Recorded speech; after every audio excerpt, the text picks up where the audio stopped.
Good morning mga ka-farmer. So, araw ng linggo, oras ng pag-update sa ating ginagawang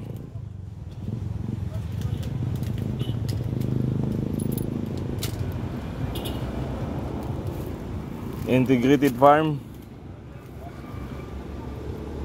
I-update natin yung pananim nating gulay. So ito yung ampalaya, ginawa na ng bahay-bahayan ng ating pauhan na si Ramon. So ayan na, nag-umpisa na siyang gumabang mga ka-farmer. So kulang pa to ng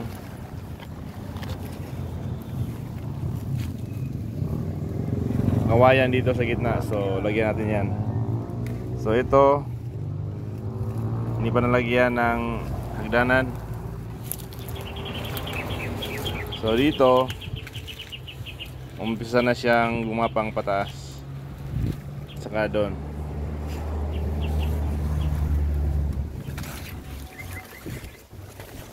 Itong portion na to ang gulay na upo. So 1, 2, 3, 4, 5, 6, 7. So 7 puno ang successful na nag-grow.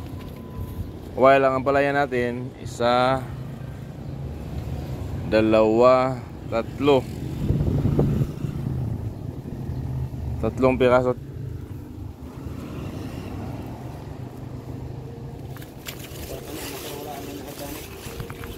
So 3. Yung pa doon 4, 5, 6. Hindi pa nalagyan ng hagdanan yung iba. Yung patulan natin, so dito, itong side na to, nag-grow na rin. 1, 2, 3. So kulang na lang ng bahay. 3, 4, 5. So kulang na lang mga ka-farmer ng hagdanan yung gagapangan ng ating gulay. So punta tayo doon sa dulo.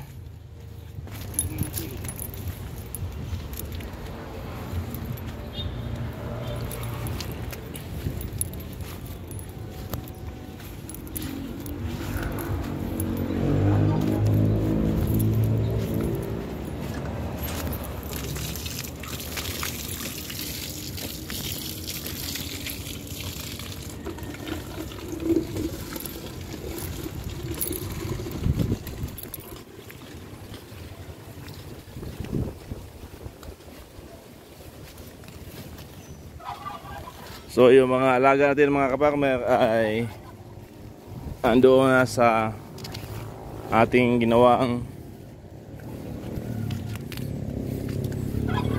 bahay kubo para kanilang masisilungan sa panahon na uulan at saka sa time na mainit ang panahon. So yun.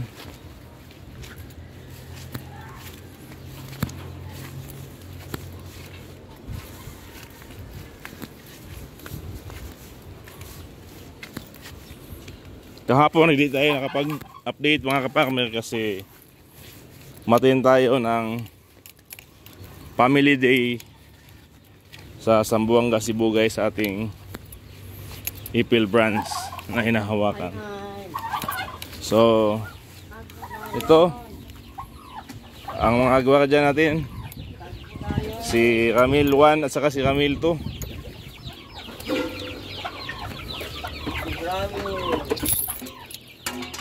Hello. Ito yung pabo natin. yung male na pabo saka dalawang female na pabo. So gagawin natin mga kaparmer ay mag-prepare tayo ng kanilang pagkain.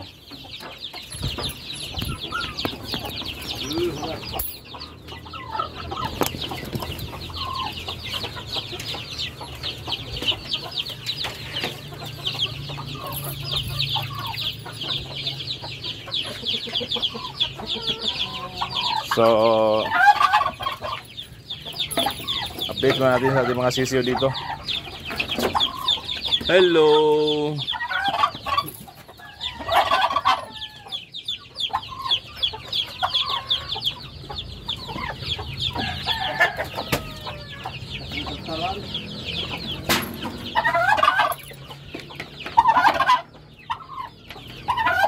Dito naman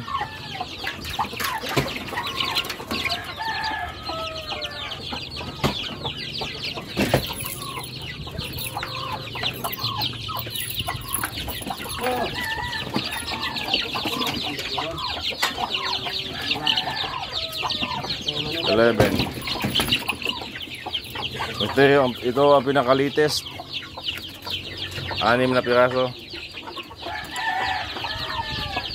So ito yung Madre de Agua mga kaparmer, dahon ng Madre de Agua na mayaman sa protina. Ang ginagawa natin ay manually nating tinadtad ng pino para ihalo natin sa darak ng mais para makatipid tayo sa pagkain mga kaparmer.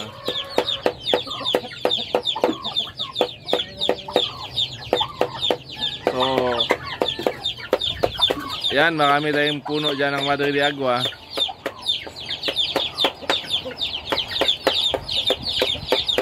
Tamang tama yan para pag dumami na yung mga manok natin, may sapat tayong pagkain at di tayo magastusan sa pagbili ng commercial feeds.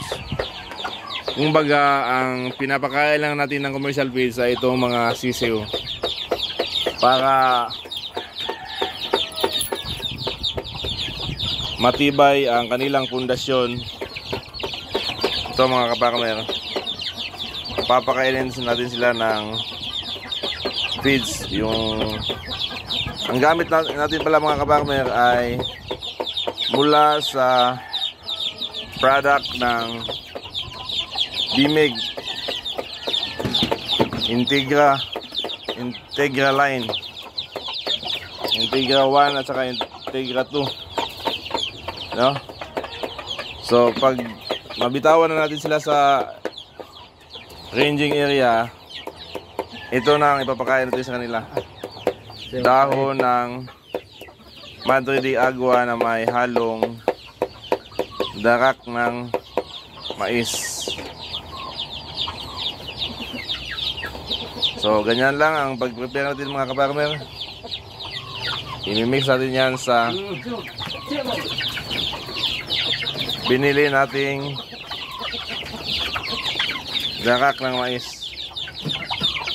So 1, 2, 3, 4, 5. So estimate natin mga kaparmer na hindi naman sumubra ang mga pagkain na ihanda natin para hindi masayang.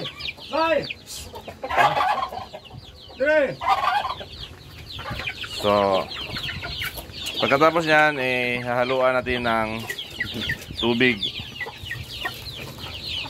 para masarap ang kain nila. Dagdagan mo pa man.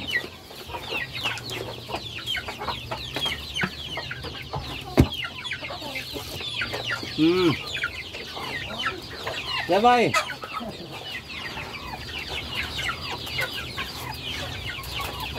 Nabalog paabuti mo, nakaikuli na kabare. Iyo adin na ito mga rin kay. So yan, tingnan natin. Sunod na bay. Sunod na.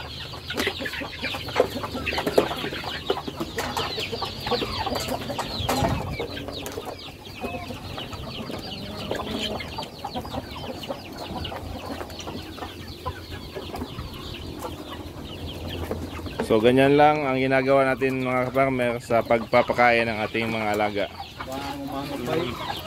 Hindi ko bay kasi bay. Isa ano ha?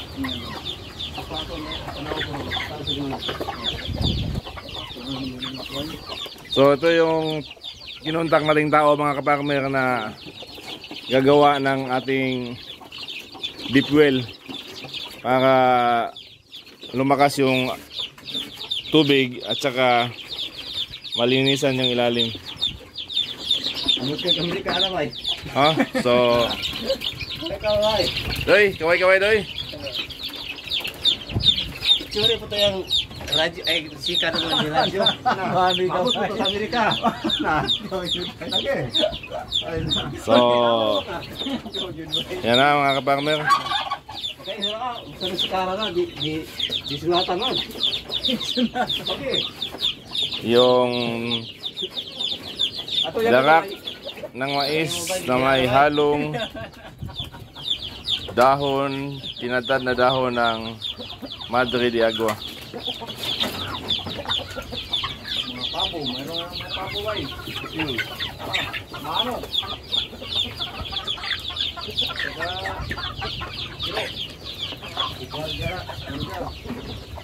Kambing, ay kambing. Wala pa.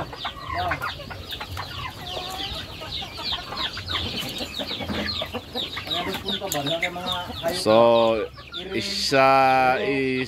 shout out natin mga ka-farmer ang ating mga kasamahan na nanonood ngayon sa ating vlog.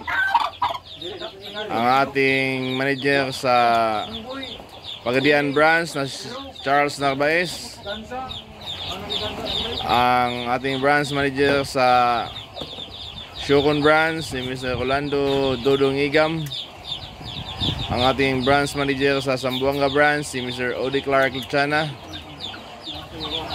At ang ating manager sa April branch na si Julius Rex Dongke.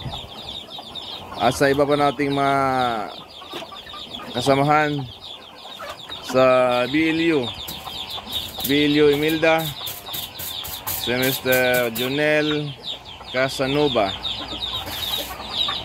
ang ating UM sa Aurora BLU, si Mr. Andrew Pipito, ang ating unit manager sa Mulabi branch, Mulabi Bilyo, si Mr. Gringo Bation. At sa iba pa nating mga kasamahan dyan sa ating trabaho, magandang araw ng linggo at happy farming sa lahat.